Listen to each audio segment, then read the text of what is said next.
New this week from Marvel Comics, Avengers Assemble, issue number 2, written by Steve Orlando, art by Scott Eaton and Elisabetta D'Amico. One of the most surprising comics on shelves right now has to be Steve Orlando's Avengers Assemble, which hosts some of the most surprising Avengers Ensemble cast members that I've seen. I don't even remember seeing advertisements for this series. I just saw it on the shelf at my local comic book store last month and audibly remarked, Steve Orlando's doing an Avengers series? Neat.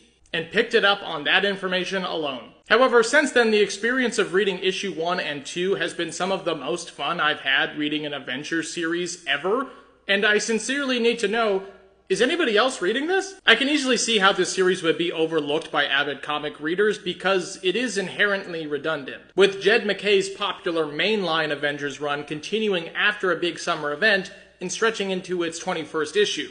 Also, side note here, while I loved the framing of this cover and the whole Avengers vs. X-Men thing, I couldn't help but laugh at this cover when I saw it on the page, because Captain Marvel punching Cyclops? Scott's dead, right?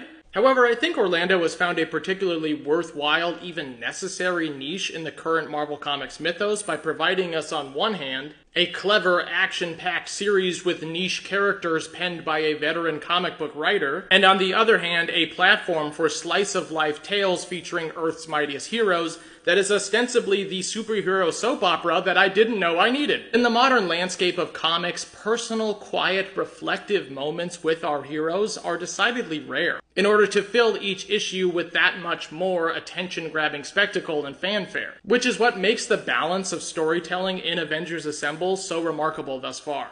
In just 2 issues, we have received in-universe updates to multiple heroes that have been out of the Marvel spotlight for years, expanding on group dynamics with heartfelt interpersonal scenes as well as comedic ones, all while expanding a complex current crisis as well as an underlying looming threat of a satanic cabal to Mephisto. If you've been wanting to get into a big superhero title like Avengers but have been hindered by the idea that they are all style over substance, then I suggest you give Steve Orlando's Avengers Assemble a chance while it's still early on in the run, which may end up being more important to the overarching Marvel Comics universe than you'd think, because it was just revealed at New York Comic Con, literally as I was writing this review, that Steve Orlando will be writing the Astonishing Avengers series starting in January 2025, accompanied neatly by the Astonishing Spider-Man and the Astonishing X-Men. Let's talk more specifically about Avengers Assemble issue number 2, which means spoilers ahead. It's cat mug time. Our epic Avengers tale begins with a typical cold open with the villain of the week, which happens to be frickin' ghost monkeys. And frankly, if that fact alone doesn't sell you on this series, then nothing else can. This review is over. No, but I do have to admit a bit of personal trepidation to this over-the-top intro to this issue, which I find to be a little bit too ridiculous for my typical sensibilities. But I mention it because it is a credit to Orlando's writing that my opinion was entirely changed by the issue's end. Also, I think it's just important for avid comic book readers to be open-minded to new styles of writing rather than being obstinately closed off. Like, you get those people who are like, I only read Scott Snyder's Batman.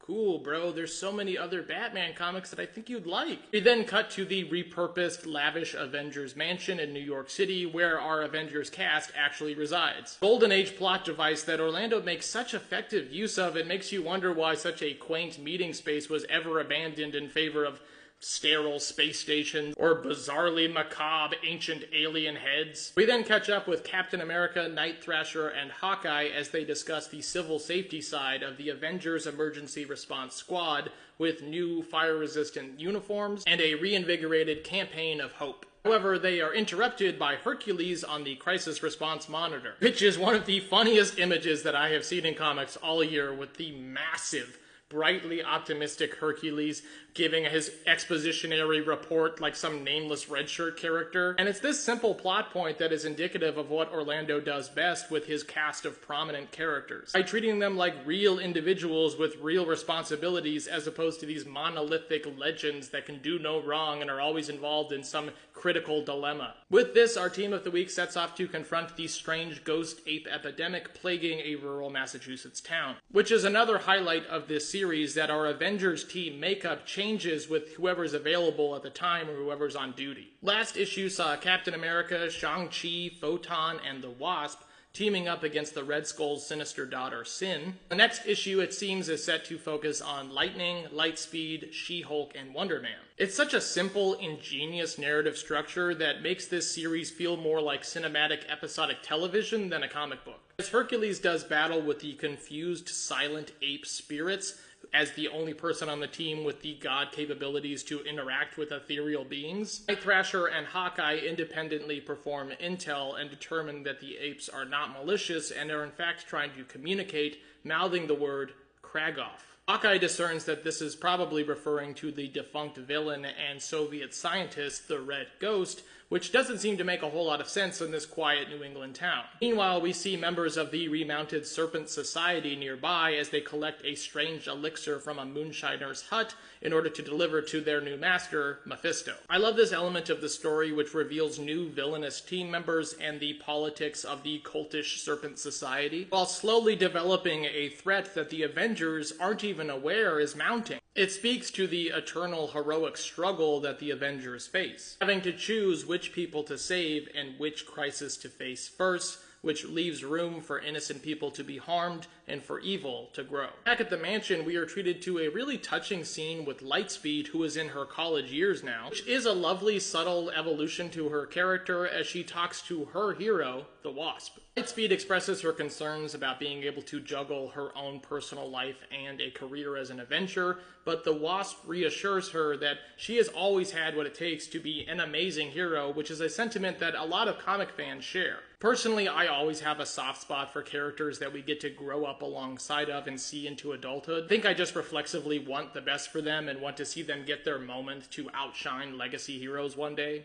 Additionally, we see Shang-Chi and Lightning relaxing as they were embroiled in a movie marathon of Wonder Man's early films as they discuss its unconscious homoerotic context, which is the funniest fucking thing I've seen in comics this year. Back in Massachusetts, the Avengers corner the Red Ghost as he is sequestered in the basement of his Massachusetts home as they learn the true intention of these monkey spirits: revenge. The Red Ghost explains that in his early days of experimenting with cosmic radiation and breaking the boundaries of physics, he used hundreds of ape test subjects that all perished due to exposure to cosmic radiation, but obviously also crossed over into another plane of existence in the process. So they didn't even get to die, which turns this objectively silly confrontation into a sobering reminder of the brutal cost of science and innovation from cruel, uncaring men like the Red Ghost. Hercules and Hawkeye convene with the ape spirits, who say that they will only leave once Kragoff is dead. However, Captain America appeals to them as a fellow test subject and assures them that Kragoff will face justice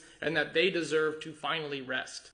Hercules then solemnly absorbs the ghostly horde's energy with his magical golden mace, and the ape spirits are finally allowed to be free. It's a really touching final scene that showcases the unique or underutilized facets of all Avengers involved. With Hercules being able to absorb ethereal energy with his mace, which he doesn't do often, Hawkeye utilizing his ability to read lips because of his hearing loss, highlights Captain America's most important quality as a leader, his ability to inspire faith. Avengers Assemble is offering a truly engaging and refreshing saga, effortlessly exploring the personal side of life as an Avenger, an inspiring quality that has been missing from the mainline title for some time. So please support your local comic book stores and pick up Avengers Assemble issue number 2 on shelves now.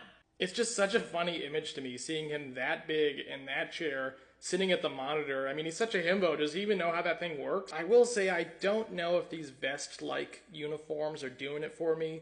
They kind of remind me of the Guardians, honestly. It's really refreshing to have an Avengers story that doesn't deal with beating the shit out of the bad guy. These poor monkeys, man. We also get a tease at the end of the issue here that more vampire content is coming. Sign me up.